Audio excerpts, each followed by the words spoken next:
যখন এখানে আসি এবং এই বইগুলোর দিকে তাকাই আর যখন অতীতের দিকে ফিরে যাই, তখন আমরা বুঝতে পারি যে ইতিহাস কখনোই কোনো অপরিবর্তনীয় বিষয় নয়। এটি মানুষের ইচ্ছা শক্তির দ্বারাই পরিবর্তিত হয়।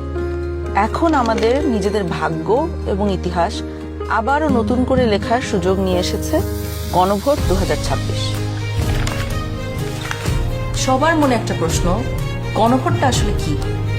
গণভোটটা হলো আসলে একটা ভবিষ্যৎ বাংলাদেশের ম্যাপ। ভবিষ্যৎ বাংলাদেশ থেকে আপনি কি চান আর কি চান না একজন নাগরিক হিসেবে, তার একটা খতিয়ান। আপনি কি এমন একটি বাংলাদেশ দেখতে চান যেখানে কেউ চাইলে 10 বছরের বেশি প্রধানমন্ত্রী থাকতে পারবে না?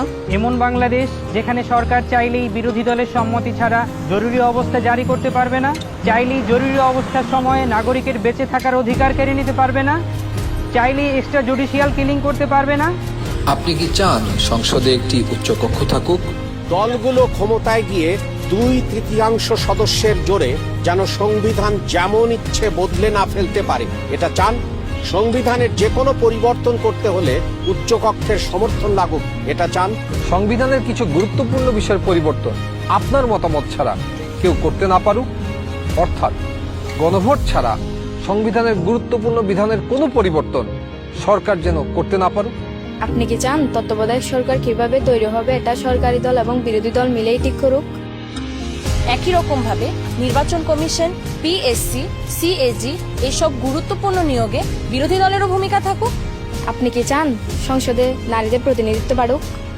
দেশের বিচার ব্যবস্থা সরকারের প্রভাব মুক্ত থেকে স্বাধীনভাবে কাজ করুক, যাতে আমাদের মতন সাধারণ মানুষ বিচার পেতে পারে? আপনি কি চান সব বিভাগীয় শহরে উচ্চ আদালত স্থাপন হোক?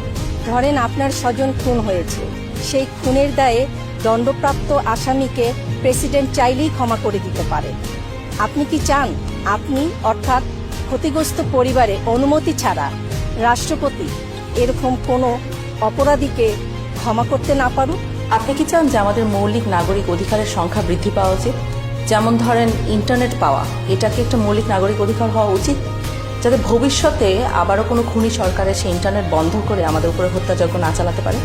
রাষ্ট্রপতি এবং প্রধানমন্ত্রী ক্ষমতার মধ্যে ভারসাম্য বজায় থাকুক, এটা কি আপনি চান? বাংলা ভাষার পাশাপাশি দেশের অন্যান্য জনগোষ্ঠীর ভাষার স্বীকৃতি পাক, এটা কি আপনি চান? আপনি যদি এই পরিবর্তনগুলো চান, আপনি যদি এই পরিবর্তনগুলো চান, তাহলে গণভোটে হাতে সিল মারুন। হাতে সিল মারুন। হ্যাঁতে সিল মারুন, হাতে সিল মারুন, হাতে সিল মারুন, হেতে সিল মারুন।